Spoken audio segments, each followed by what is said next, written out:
Bonjour à tous, c'est Benoît et j'espère que vous allez tous très bien. Aujourd'hui, nous allons répondre à une question qui, j'en suis sûr, brûle toutes vos lèvres. Est-ce que, comme en physique, quand on recherche la théorie du tout qui unifierait tous les domaines et toutes les échelles, nous allons pouvoir trouver une app qui unifierait toutes nos notes et répondrait à tous nos souhaits, même les plus cachés?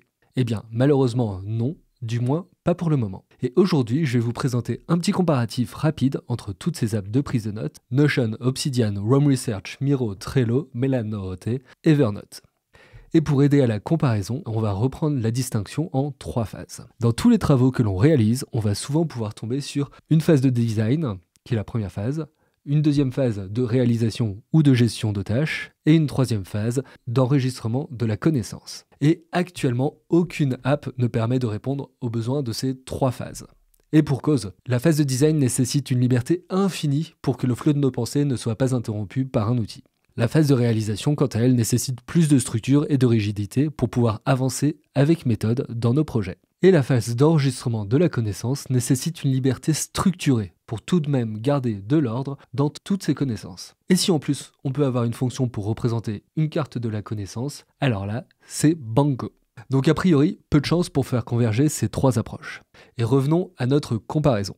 J'ai utilisé toutes ces apps pendant plus ou moins longtemps. Et je vais vous expliquer pourquoi j'en ai jeté certaines et pourquoi j'en ai gardé d'autres. Avant toute chose, je sors d'office les apps notes et rappels de l'iPhone. C'est juste une horreur, il n'y a aucune possibilité d'organisation dans ces apps. Dans la phase de design, les 3 apps que j'ai beaucoup utilisées sont Trello, puis Milanote et enfin Miro. Pour la phase de design, je fonctionne énormément avec des mind maps, c'est les petits dessins sur le papier. Je cherchais donc une app qui me permette de facilement digitaliser mon carnet de notes. Trello est assez vite passé à la trappe car elle n'est vraiment pas taillée pour le design. Cette app possède une structure assez rigide qui n'aide pas à suivre le flot de pensée de la phase de design. Et surtout, on est limité en niveau de hiérarchie. Par exemple, si j'ai une idée avec ma mind map, en creusant, je vais rapidement arriver à un deuxième niveau, puis à un troisième niveau, et ainsi de suite. Et pour mon cours, par exemple, je voulais créer un module business. Du coup, dans Trello, j'ai appelé une liste module business, puis une carte était soit un premier épisode, soit une idée. Sauf que comme je ne pouvais pas voir le contenu de la carte à ce niveau, je devais ouvrir la fenêtre de la carte, et du coup, je perdais le niveau global. Et dans cette fenêtre de carte, j'avais seulement la possibilité de créer des listes. Donc au final, trop de rigidité et trop de manip dans Trello. Je suis ensuite tombé sur l'app Milanote. Déjà, bon feeling, ça sonne italien. C'est une app créée pour les designers. Et si on pouvait l'utiliser comme un moodboard et créer des vues plus graphiques que Trello, finalement cette app avait la même rigidité. Donc c'est un Trello en un peu plus joli. Donc Milanote, exit. Et là, je suis tombé sur l'app Miro. Et comme il dirait Jacouille, Hosanna Messire. Énorme claque. La philosophie de cette app est hyper simple. Vous avez un tableau blanc infini, et vous pouvez ajouter toutes sortes de graphes. Donc à mon sens, c'est l'app qui permet de laisser le plus facilement libre cours à votre imagination.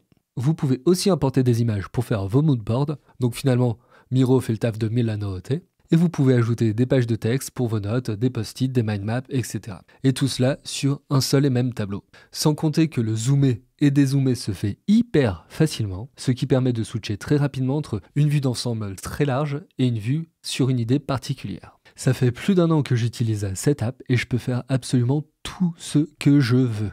Il n'y a aucune limite. Le plan gratuit permet d'ajouter autant de contenu que l'on veut sur 3 tableaux, ce qui est amplement suffisant pour un usage perso. La seule limitation de cette app est son caractère ouvert. Et si c'est génial pour la phase de design, pour la phase de réalisation, c'est un peu moins bien. On a besoin d'être un peu plus structuré et c'est pourquoi on va passer sur les apps de la deuxième phase, la réalisation.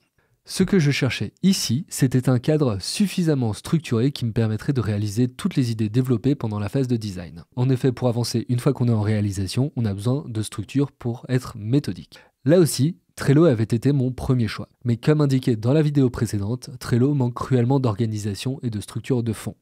Et c'est là que Notion arrive avec sa structure en base de données. J'ai parlé de fonctionnement en base de données dans la vidéo précédente et vous trouverez le lien dans la description.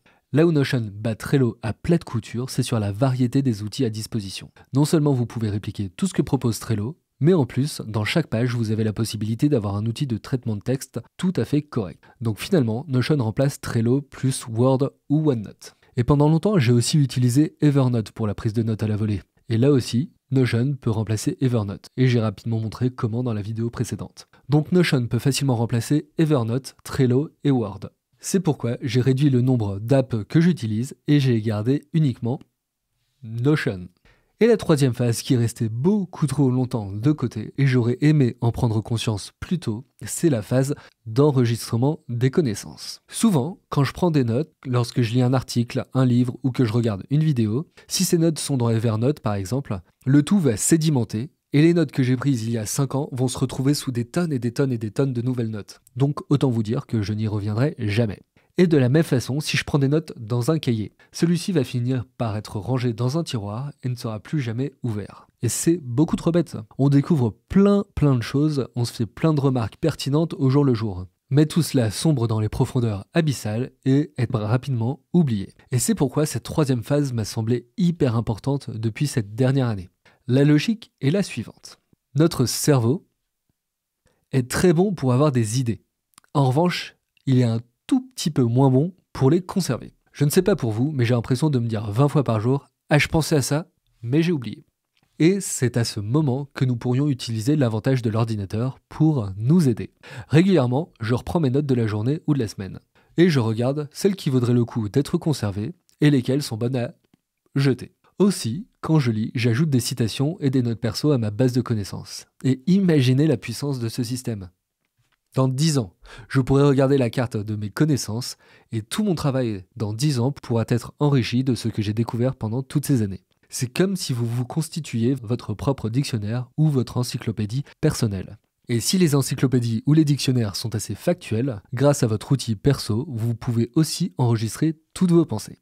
Cette technique de prise de notes qui s'appelle Zettelkasten a été largement utilisée par Niklas Luhmann. Niklas Luhmann est un auteur des plus influents du XXe siècle sur le sujet des théories sociales. Il a largement utilisé ce système de notes pour développer sa pensée, écrire plus de 70 livres et publier plus de 400 articles de recherche. En gardant toutes ses connaissances et toutes les notes de ses pensées, il pouvait ainsi non seulement donner un bon coup de main à sa mémoire, mais en plus créer des liens entre les différentes notes.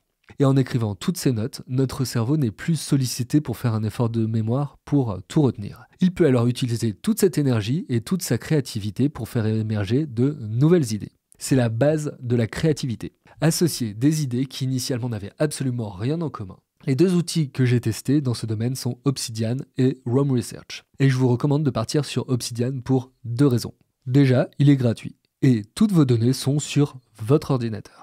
Ensuite, il est plus intuitif et permet plus facilement d'écrire vos notes que Roam Research. Roam Research a un fonctionnement sous la forme de listes que je trouve moins intuitif et moins propice à l'écriture. Obsidian, de par son design plutôt orienté traitement de texte à l'intérieur de chaque page, vous permettra et vous poussera à écrire vos propres idées, ce qui aura infiniment plus de valeur sur le long terme. Voilà, on arrive à la fin de cette vidéo et j'espère que ces quelques idées vous permettront vous aussi de gagner en efficacité dans votre travail.